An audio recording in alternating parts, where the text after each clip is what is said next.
En realidad, ¿sabes cómo percibimos los olores? Imagina que estás en un parque, hueles las flores y el pasto recién cortado. ¿Qué es lo que olemos? Lo que olemos son miles de moléculas volátiles características de cada sustancia. O sea, O sea, que ese olor característico de las flores son nada más y nada menos que moléculas. Para representar esto, imagina a un átomo como una pieza de juguete. Estas moléculas son estructuras 3D formadas por átomos, que se evaporan y llegan a nuestra nariz por medio del aire. Bueno, pero ¿cómo es que las moléculas llegan a ser un olor? esta es la parte importante e interesante del olfato. ¿Se han preguntado cómo nuestra nariz puede identificar esas moléculas y decidir entre si es un pedazo de pizza, tu desodorante favorito, unos tacos, el pasto recién cortado o incluso los huevos podridos? Para explicar esto, tenemos que detallar dos cosas muy importantes. Primer punto, la anatomía y el mecanismo del olfato. Todo empieza cuando las moléculas llegan a nuestra nariz. De inmediato, los olores los detectamos aproximadamente a 7 centímetros de los orificios nasales, y no en la nariz como pensamos comúnmente, en una parte llamada epitelio olfativo, que está compuesta de neuronas. ¿Neuronas en la nariz? Sí, neuronas sensoriales. Y de hecho, a pesar de que tenemos la idea de que las neuronas no se regeneran y que no surgen nuevas a lo largo de nuestra vida, pues las neuronas del epitelio olfativo son una de las rarísimas neuronas que se regeneran, y de hecho lo hacen cada par de meses aproximadamente. Y por si alguien no lo sabe, las neuronas son las células encargadas de procesar todas las señales en nuestro cerebro. Bueno, eso y muchas funciones más, y se componen de una parte que recibe una señal, su soma o cuerpo, y la otra parte con la que se envía señales.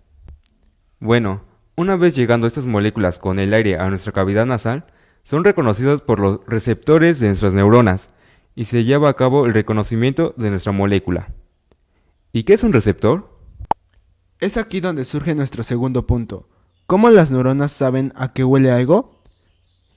Un receptor es una macromolécula que se encuentra en la terminal de la neurona y se encarga de recibir y reconocer a nuestros olores.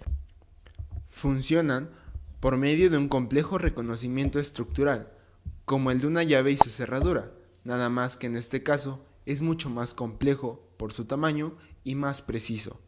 Imaginemos a el epitelio olfativo como una pieza donde encajan perfectamente las moléculas.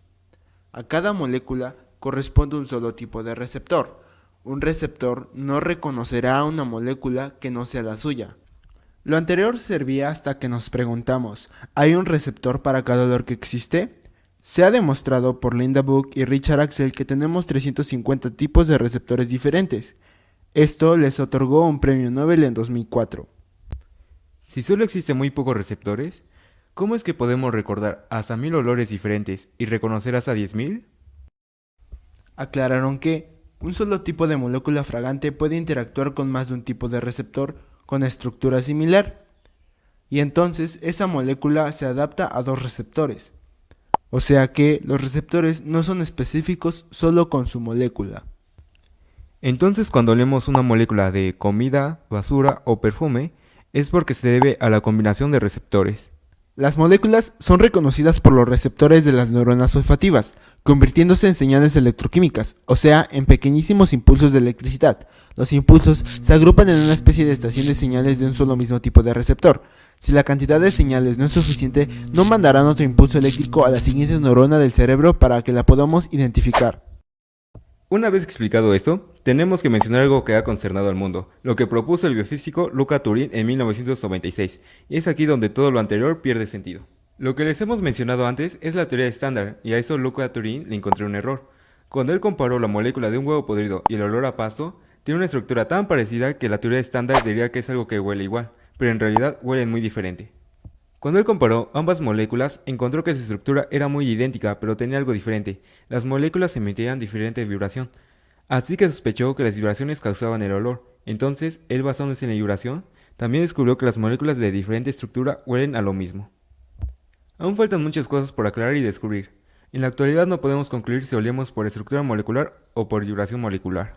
Te invitamos a que leas un poco más y te informes para el completo entendimiento de este tema con las fuentes que te dejamos en la descripción.